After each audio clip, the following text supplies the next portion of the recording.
Hola, buenas tardes. Desde la Asociación Vecinal Alcántara les habla, como siempre, Carlos Rodríguez y esto es Alcántara Radio. Esta música que han escuchado es una introducción al programa especial que tenemos esta tarde, ya que tenemos el gusto de tener en Alcántara Radio a Enrique Sánchez Lubián, un gran periodista y amante de la historia de nuestro país, pero además una gran persona. Enrique, bienvenido a Alcántara Radio y buenas tardes. Hola, buenas tardes, bienvenido. Gracias a vosotros por invitarme. Muy bien, Enrique nos va a comentar un poquito, durante 25 o 30 minutos aproximadamente, su último libro, Los presos que construyeron la Academia de Toledo.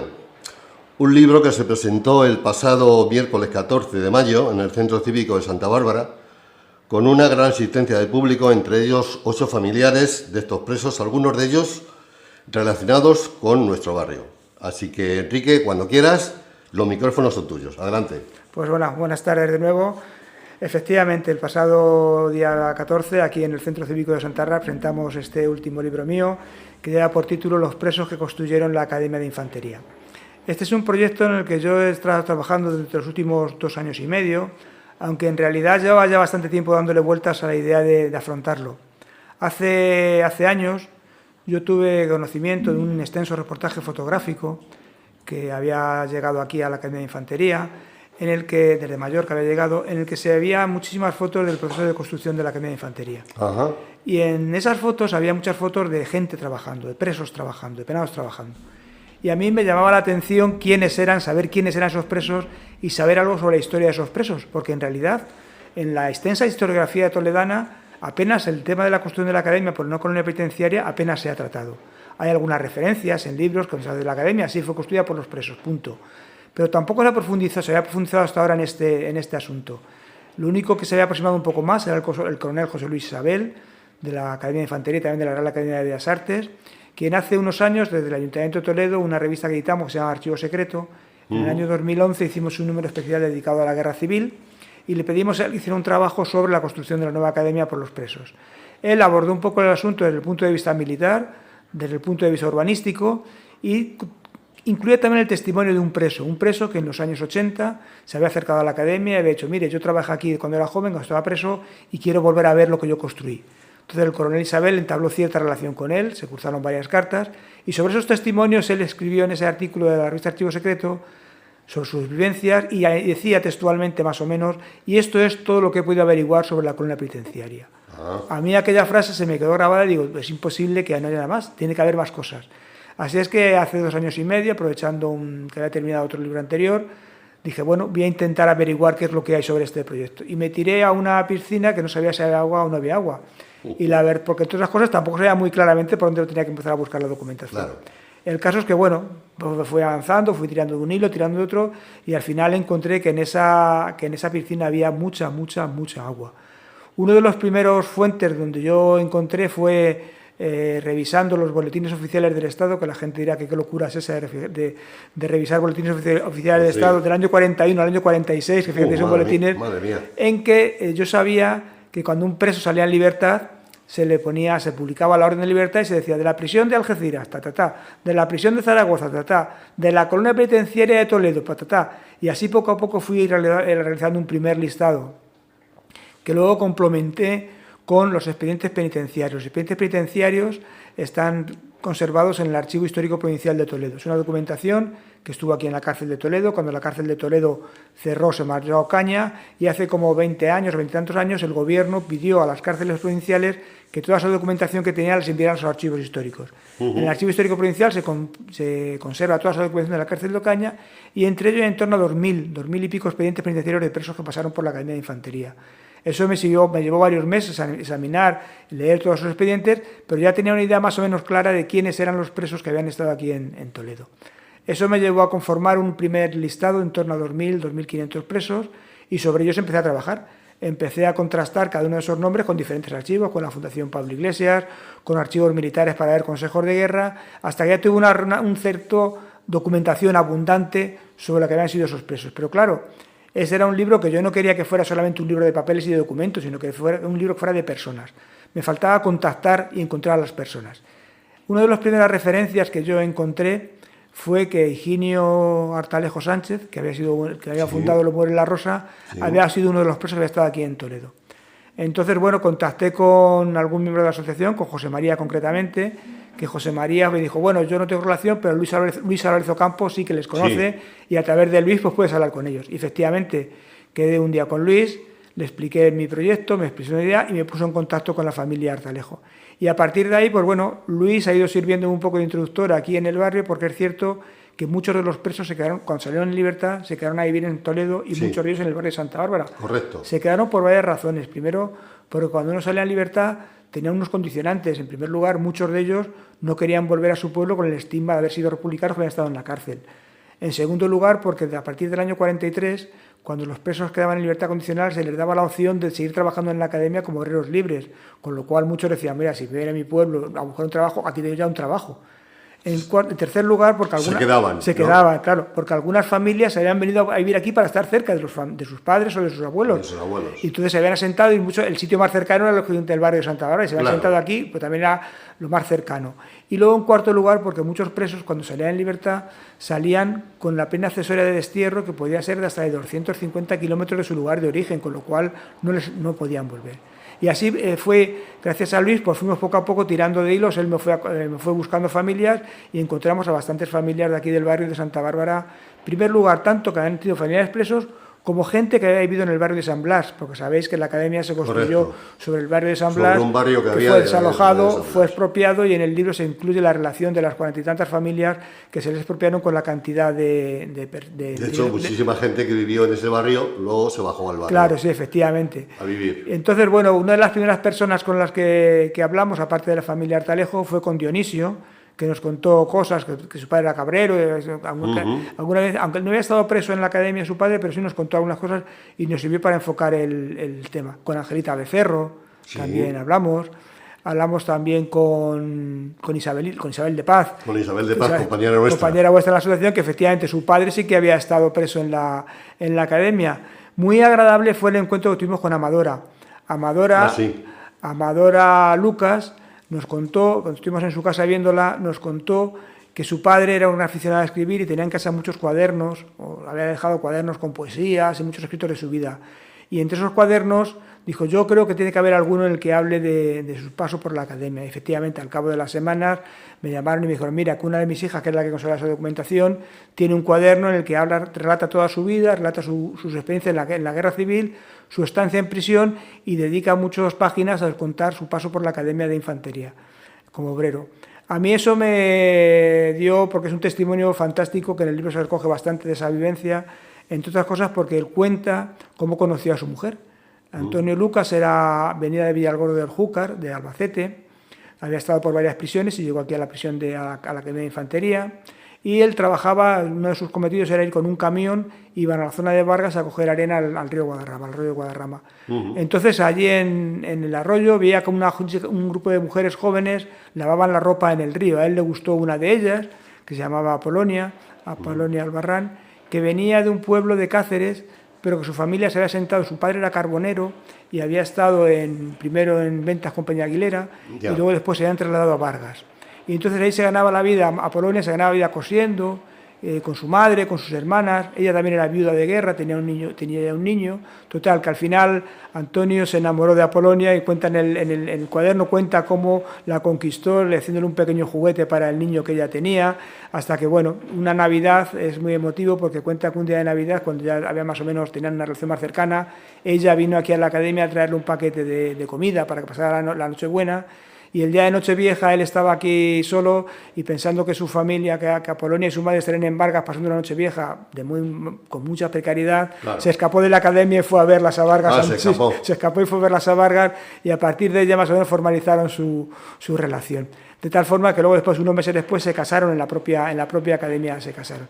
Ese relato, eso que cuenta Antonio, para mí era muy, muy emotivo, sobre todo porque aportaba una visión muy humana de la vida de los presos. Claro. Otro familiar con el que contacté, también vinculado con el barrio de Santa Bárbara, fue Martín Díez. Martín Díez era un carpintero que vivía en el barrio de San Blas, precisamente, y que después de la Guerra Civil tuvo que marcharse, después estuvo preso y tuvo que marcharse de Toledo, porque aquí no encontraba trabajo, y se marchó a la zona de Lérida a trabajar. Y a mí me llamaba y me costaba pensar qué pensaría ese hombre que precisamente en el barrio donde le había vivido, las casas donde le habían desalojado, luego después estuviera de manera forzada trabajando. En fin, en el libro hay bastantes testimonios, tanto también de gente de aquí del barrio, sí, como otra gente que el barrio está muy cercano muy cercano, porque los presos aquí se encontraban acogidos, porque el barrio vuestro era un barrio obrero, el barrio de la Estación, era un barrio que siempre en las elecciones que había habido en la época de la República era el barrio donde las izquierdas ganaban. Era un barrio que había un cierto sentido de solidaridad. Era un barrio en el que la gente... sigue siendo, efectivamente. Es un barrio en el que la gente se ayuda y la gente se apoya. Y que, bueno, entonces aquí se encontraban relativamente cómodos. Y también me contaban, tanto Apolonia como Dionisio, me contaban que, por ejemplo, los presos, los vagones de tren que traían mercancías, traían alimentos, traían materiales, los niños del barrio bajaban allí a la estación para ver si cogían una naranja, una cebolla, lo que podían arrimar a la... Cualquier cosa para echarse a comer, ¿no? Y luego también otro testimonio de otra niña del barrio, Carmencita Martín Macho, que esta era niña y iba con un hermano suyo, con Ezequiel Martín Macho, iban vendiendo, dice que compraban dulces en una panadería de aquí del barrio y se la vendían. Cuando bajaban los presos a la estación o a la fuente de Cabraigos a coger agua, ellos les vendían aprovechaban, ¿no? Y les vendían. De tal forma que uno de los presos le hicieron unos versos a la niña, Carmencita, que en el libro se recogen, y uno de los presos decía: ¡ay, qué niña más lista! Si a mí me gustaría que mi hijo se casara con alguna niña como esta. Y efectivamente, años después, Carmencita se casó con el hijo de ese preso. Qué bonita historia. Sí, bonita historia. Esas son las historias que, como te digo, dan un sentido especial a mi libro, porque mi libro se podría haber quedado en contar la construcción de la academia desde el punto de vista militar, desde el punto de vista urbanístico, desde el punto de vista arquitectónico, pero no, yo quería que fuera un libro de personas y un libro humano, y no solamente eso. En el libro, al final del libro, se recoge un anexo con cerca de 3.000 nombres de presos que pasaron aquí de toda España. Eso te iba a preguntar, ¿3.000 presos pasaron por aquí? Pasaron bastante, yo creo que debieron pasar más, y te lo digo, les voy a explicar. Aquí en el Archivo Histórico Provincial, como te decía, hay más de 2.000 expedientes penitenciarios. Piensa que el expediente penitenciario bajaba con el preso, es decir, si el preso de Toledo lo trasladaban a Ocaña, el expediente viajaba con él. Si cogía libertad condicional en Ocaña, el expediente se quedaba en Ocaña, o en Zaragoza, o en Madrid, o en Burgos. Entonces, esos 2.000 son presos que terminaron, esos 2.800 son presos que terminaron aquí su condena. Pero aparte de los presos que estaban también aquí cumpliendo la pena en el sistema de redención de penas, también trabajaron soldados, porque después al terminar la Guerra Civil, el ejército, el gobierno, decretó que aquellos jóvenes que habían hecho la mili durante la Guerra Civil, durante los últimos años de la República, tuvieran que volver a repetir otra vez la mili. Fue una mili que se conoció popularmente como la mili de Franco. La mili de Franco. Todos esos soldados, aquí no había cuarteles para mantener a la gente, y aparte no tenía sentido en una España destrozada jugar con los cuarteles. Entonces los incluyeron en unos batallones que se llamaban batallones de soldados trabajadores, disciplinarios de soldados trabajadores. Y por ahí pasaron miles de españoles. Piensa que en el Archivo Militar de Guadalajara hay 136.000 expedientes de esos soldados. Yo no los he podido consultar, pero en el libro yo no he trabajado sobre ellos por una razón, porque están ordenados por cajas de recluta, no por destinos, con lo cual habría que mirar caja de recluta por caja de recluta a ver dónde destinaron a cada uno de ellos. Sí que hay alguna referencia de algunos presos de alguna zona, y en concreto hay una referencia a uno muy especial, que fue Marcelino Camacho. Marcelino Camacho, el fundador de Comisiones Obreras, el gran líder sindical de la transición y de los últimos años del franquismo, estuvo aquí trabajando como preso en la Academia Penitenciaria, como uno de esos batallones penitenciarios. Marcelino, al terminar la Guerra Civil, fue detenido en Madrid, estuvo un poco tiempo en prisión, salió y fue llamado a filas para hacer la mili de Franco.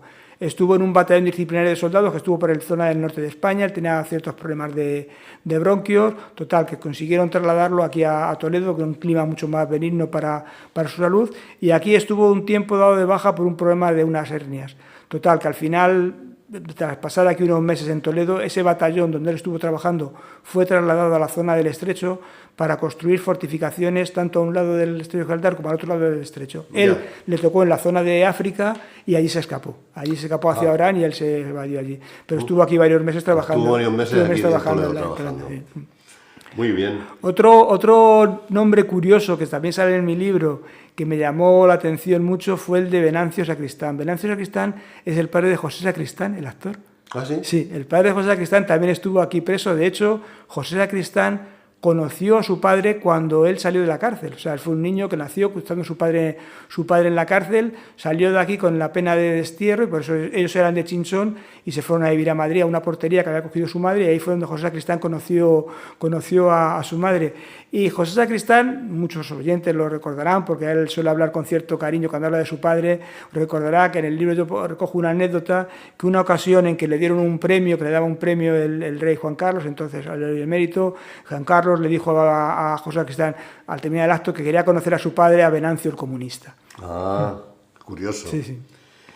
Muy bien. ¿Qué te iba a decir? Es que la cifra que más, 3.000 presos ya son Sí, presos. son presos, son muchos presos. Además, son muchos, por lo que apuntas, son posiblemente muchos serían presos. muchos más. Serían muchos más, sí. Por ejemplo, aquí cuando las obras de la Academia comenzaron en los primeros meses del 42... En el 42, sí, en el 41 ¿y se terminó? La Academia se terminó a principios de los 70, pero los presos no estuvieron aquí todo el tiempo.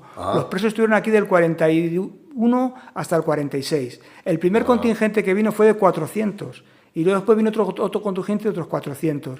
Hay estadillos en el archivo de la memoria histórica de Salamanca, correspondientes al año 42, en el que hay una media de 1.500 presos mensuales. Piensa que también iban saliendo en libertad confidencial. Esa cifra más o menos se mantuvo casi hasta el final. Los últimos datos ciertos que hay son del año 45. El padrón municipal del año 45, que se conserva en el ayuntamiento, están censados en la colonia penitenciaria 551 presos. Es decir, que una media de 500, 600, 1.000 hubo durante todos esos años. Como te decía, estuvieron aquí hasta el año 46. En enero del 46, la colonia penitenciaria se trasladó, lo que son los presos, se trasladaron de Toledo a Dos Hermanas, a Sevilla, para trabajar en la construcción de un canal del Bajo Guadalquivir que se conoce como el Canal de los Presos. O sea, que hasta, digamos que la Academia en el 46... Siguió con obreros libres y con empresas. Ah. Siguió con obreros libres y con empresas trabajando. Y la Academia prácticamente se terminó hasta finales de los 60, las obras estuvieron en la Academia. Ya. Piensa que las obras de la Academia se adjudicaron por una entidad, un ente que se creó, que se llamaba el Servicio de Colonias Penitenciarias, que dependía de la presidencia del gobierno, que fue la que lo construyó. Y se la adjudicaron en el año 41, se la adjudicaron las obras por 220 millones de pesetas, que es una cantidad considerable para el año 1941. Piensa que de las colonias penitenciarias, cuando se liquidó el Servicio de Colonias Penitenciarias, que se liquidó en los años 60, habían invertido en obras como unos 500 millones de pesetas en todas las colonias penitenciarias que hubo en España, que hubo 6, y la mitad se habían invertido aquí en la colonia de Toledo. Curioso. Yo estoy leyendo algo, llevo casi la mitad del libro, y he terminado ayer, yo creo que fue, he terminado de leer un poco el tema de las fugas. Sí. Me ha parecido impresionante, o sea, que ahí se fugaban, estaban tratándose de fugar continuamente. Continuamente, efectivamente. Entonces, mi pregunta es, ¿llegó alguien, porque he leído que a todos prácticamente les capturaban? Sí, claro. ¿Sabes? ¿Tienes conocimiento de que hay algunos que sí, alguien consiguiera realmente fugarse? Sí, hay presos. Primero, la seguridad fue el gran talón de Aquiles de la Academia. Era un terreno muy grande, obras en construcción, había pocas fuerzas militares para eso también he leído que se escabullían en cualquier sitio. De orden no eran muy grandes. No. Y luego la vigilancia en sí de la Academia... Era un terreno muy grande, como digo, había muchas obras en construcción, que no se podía escabullir, total. Pero que era muy fácil, era fácil escapar, era fácil, ¿no? En cierto modo escaparse. De entre los presos que se fugaron, relato algunos casos, que luego después en el capítulo de lo de Marcelino Camacho, hablo también de ellos, hubo un par de presos que se escaparon y se fueron al Maquis. Desde aquí todos se escaparon y se fueron al Maquis. Uno de ellos consiguió después llegar hasta Francia y otro después falleció en un enfrentamiento con la Guardia Civil en Guadalupe. Y luego también relato el caso de otro preso de un pueblo de Badajoz que llegó a su pueblo y fue de aquellos topos, llegó a su pueblo, se escapó, se encerró en su casa y estuvo en su casa encerrado hasta los años 50, en que volvieron a detenerlo porque estaba en contacto también con otra partida de Maquis. Sí se escapaban algunos. Era continuo. Yo creo que anoche terminé de leer esa parte y yo mismo me decía, joder, la cantidad de presos Y digo, sería tan fácil. Era fácil. De hecho, yo relato en un momento, otra de las cosas que los presos salían muchas veces a Toledo, algunos incluso dormían en su casa de familiares, y luego volvían. Eso he leído, sí. Sí, llegó un momento en que el comisario de policía de Toledo, la Policía Nacional, entonces alertó a los responsables de la academia diciendo que, bueno, que entraban y salían a cualquier hora, que a ver si mejoraban un poco las condiciones de vigilancia, ¿no? De vigilancia. Y en otro destacamento penal que hubo también aquí en Toledo para construir los bloques de la Reconquista, al margen de la academia hubo otro destacamento penal para los bloques de la Reconquista, que se llamaba Destacamento Penal Vega Baja. En el libro también se habla de ello. Las medidas de seguridad eran tan pocas que en algún informe hay que los responsables de la CONECE que les parecía mentira que no se ocuparan más. Claro. Porque aquí los barracones y los propios barracones de la academia eran barracones que por la noche eran muy endebles. Y luego por la noche, en el verano, el comandante, el que estaba... ¿Porque por la noche había vigilancia? Es que había una doble vigilancia. Lo que eran los barracones penitenciarios correspondía a la vigilancia de los funcionarios de prisiones. Ajá. El ejército y la guardia, una vez el ejército y otra vez la Guardia Civil, era el perímetro exterior. El ejército y la Guardia Civil no podían pasar a la zona de los barracones. No podían pasar. Por una razón muy sencilla, por propia seguridad. Imagínate que pasan dos guardias, de hecho en el río se relata un incidente de un guardia civil preso y un guardia civil vigilante, que un día habían estado de juerga los dos, se emborracharon, montaron un escándalo y el guardia civil armado vigilante quiso pasar al barracón y los funcionarios de prisiones se lo evitaron. En primer lugar, llevaba un arma. Llevaba un arma y si de repente un hombre armado se mete en un barracón con 50 o 60 presos, puede ser que el arma se la quiten. Claro. Y en segundo lugar, en el estado en que estaba, podía cometer cualquier barbaridad. Que me llamó, cualquier barbaridad. Sí, algunas de las fugas también relato en el libro que fueron entre presos, con tiros de por medio. Por eso, de hecho, el Antonio Lucas, el que decía que se había casado con la mujer de Vargas, en sus cuaderno cuenta varias veces que salía, cuando su hijo estaba enfermo, salía y volvía, y cuenta un caso de que una vez salió y que justo ese día se quiso escapar otro preso, lo descubrieron, hubo un tiroteo, lo formaron a todos y entonces se dieron cuenta que faltaba él. Que faltaba él. Sí. Y otra pregunta, ¿Franco llegó a venir aquí muchas veces? Franco vino muchas veces, por lo menos 4 o 5 veces. Yo tengo a ver las obras. Sí, piensa que para él la Academia de Infantería tenía... Porque parece ser de que ese proyecto iba a ser un proyecto faraónico, estaba pensado de Europa, efectivamente, ¿no? Yo en el libro recojo un anexo, porque claro, hay otra cuestión, la documentación técnica de las obras de la Academia no sabemos dónde está, ni el coronel Isabel ni yo la hemos conseguido localizar. Entonces, a falta de esa documentación, sí que yo me he basado en testimonios, por ejemplo, de algunos artículos que el entonces director del Museo del Ejército escribía en una revista militar en la que describía con mucho detalle el proyecto de la Academia, con lo cual nos puede servir para que nos demos cuenta de la obra faraónica que estaban haciendo los penados, ¿no? Era una obra totalmente faraónica que se consideraba que debía ser el mejor edificio militar de España y en un alarde de grandiosidad lo comparaba incluso con el West Point de Estados Unidos. Correcto. ¿No? Entonces, pues claro, para el ejército, que la Academia de Infantería volviera a funcionar en Toledo era muy importante, porque no solamente ellos consideran, todos sabemos que la Armada de Infantería considera que su cuna es la ciudad de Toledo, y en este caso además se añadía el plus emocional del episodio del Alcázar para los infantes militares en hacer la academia, y de hecho en el proyecto original se contemplaba un viaducto que iría desde la explanada de la Academia hasta la explanada del Alcázar, un viaducto gigantesco que al final ¿Eso fue real? Sí, está en los planos, en el libro hay 2 dibujos de ese proyecto, sí. Pero al final tanto Bellas Artes en su momento como el propio ejército por cuestión económica no llegaron a construir. Sin duda alguna, si ese viaducto se hubiera construido, sería hoy la obra más emblemática que habría de los que realizaron los presos en la ciudad de Toledo. O sea, que no llegó a hacerse. No llegó a hacerse, no. Muy bien. Pues nada más, poco más. Yo estaría contigo hablando toda la tarde del libro, porque el libro da para mucho más. Da para mucho más, sí, efectivamente. Pero bueno, tenemos que terminar. Muy bien, Carlos. Nada más que agradecerte, Enrique, tu presencia en Alcántara Radio y muchas gracias por este ratito que nos has hecho pasar. Muchas gracias a vosotros por varias razones. Primero, por abrirme vuestros micrófonos de vuestra emisora de radio, y en segundo lugar, por la gran acogida que he tenido del barrio de Santa Bárbara. Tanto las veces que yo no soy de Toledo, yo viviendo aquí en Toledo casi 40 años y tampoco es un barrio que haya venido con cierta frecuencia. Pero las veces que durante el último año con Luis, buscando familiares, me he encontrado muy a gusto, me he encontrado muy cómodo en vuestro barrio, me ha gustado la cercanía que tenéis entre vosotros, y luego la conferencia que dimos en el mes de noviembre aquí fue realmente fantástica, sí. Y fue lo que me animó y dije, este libro lo tengo que presentar en Santa Bárbara porque es su lugar. Pues muchas gracias de nuevo, Enrique. Nada. Y nada más, oyentes, vecinos y vecinas de Alcántara Radio, hasta aquí este programa especial de hoy. Y les dejo con la canción de A Vosotros, del dúo Víctor y Diego. Y nada más, a lo largo de la tarde y noche trataremos de subir este podcast a las redes sociales para que lo puedan escuchar. Saludos y buenas tardes. Buenas tardes.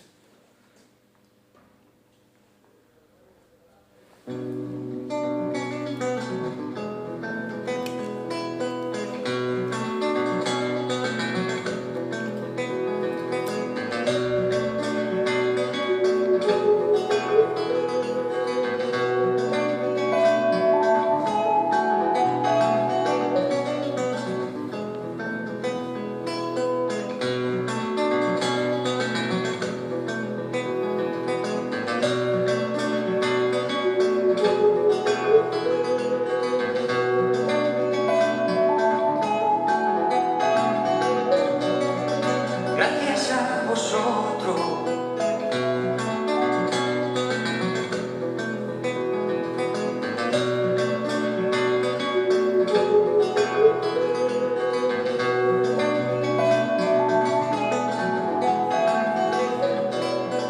gracias a vosotros,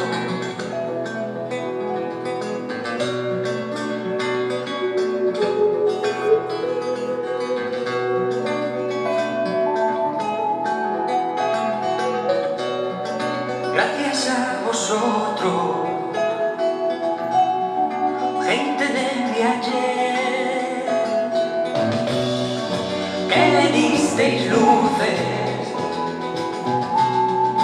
al anochecer. Ahora es a vosotros y a vuestro quehacer,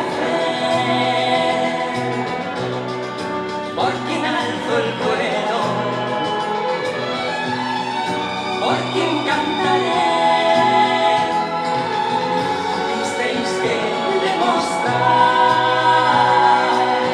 que se podía pensar, que se podía crear con el racionamiento al azar.